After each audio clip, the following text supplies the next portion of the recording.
Сәлем достар, арнама қош келдіңіздер. Бүгін сіздермен қызылшаның керемет пайдасы туралы айтатын боламыз. Сондықтан да видеоны соңына дейін қараңыздар. Қою қызыл көкөністер тағамдарыңыздың сәнін келтіріп қана қоймай, пайдалылығын арттыра түседі. Себебі қызылша өте пайдалы көкөніс. Қызылшаны сүйіп жейтін адамның жалпы портретіне назар салайық. Яғни қызылшаны жейтін адамдар өте ақылды болады екен. Себебі қызылшада йод көп.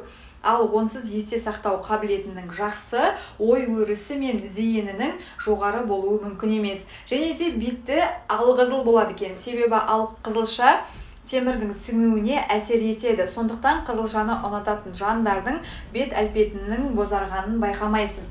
Және де олар өте төзімді болып келеді. Қызылша адамның физикалық төзімділігін арттырады екен. Ғалымдар қызылша шырынының қан тамырларды кеңейтіп, қан тарауын күшейтетін дәлелденген. Яғни демек, бұлшықеттерге ауа түсуін арттырады. Мамандар тәжірибе жүргізіп, жаттығу алдында 70 мл қызылша шырынын ішу денеге түсер салмаққа төзімділікті 16%-ға ұлғайтатынын анықтаған. Және де олардың шаштары өте қалың болып келеді. Яғни қызылшаны сүйіп жейтін адамдардың шашы жылдан өсіп, қалыңдап жылтырай түседі. Оған қызылша қабығының астында көп мөлшерде кездесетін В дәрумені ықпал етеді. Және де олар бұлшықетті болып келеді. Яғни қызылшада бұлшықет массасын арттыруға көмектесетін магний мөлшері өте көп.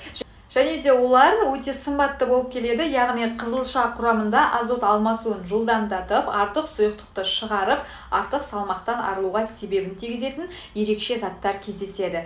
Қызылша қандай ауруларды жазуға көмектеседі десеңіз, яғни қан қысымы, зәр айдайтын әсеріне байланысты қызылша шырынын қан қысымын төмендетеді. Ал құрамында көп мөлшерде кездесетін кальций себепті қызылша жүректі ауруларынан зардап шегетін адамдардың ас мәзірінен табылуы тиіс. Және де іш қату, яғни қызылшадан жасалған тағамдарды іш жүргізетін құралдарға балама ретінде қолдануға болады. Бірақ қызылша шырынын пайдаланғанда абайлаңыз, нәтижесі сіз күткеннен де артық болуы мүмкін. Және де бас жазу, яғни қою қызыл көкөніс бауыр қызметін жақсартып, оны улы заттардан қорғап, организмнен зиянды заттарды шығарады. Асқазандағы ауырлық, әсіресе ол жаншылған шошқа етіне байланысты қызылша ақуыздар мен майлардың қорытылуына көмектеседі.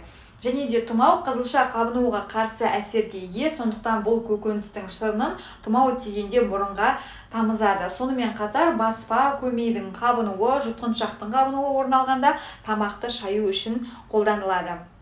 Егер де сізде төменде аталған дерттер болса, қызылшаны көп қолданбағаныңыз абзал. Яғни бұл жерде біз қызылшаның зиянын айтайын деп жатырмыз. Сусамыр ол қандағы глюкоза деңгейін арттырады. Құяң немесе несептас ауруы қызылша құрамында, бұл ауруларда қарсы көрсетілетін қымыздық қышқылы бар. Сонымен қызылша туралы қозғаған тақырыбымыз аяқталды. Сіздерге видео ұнайды деген ойдамыз. Назарларыңызға үлкен рахмет. Келесі видеода жүздескенше аман сау болыңыздар.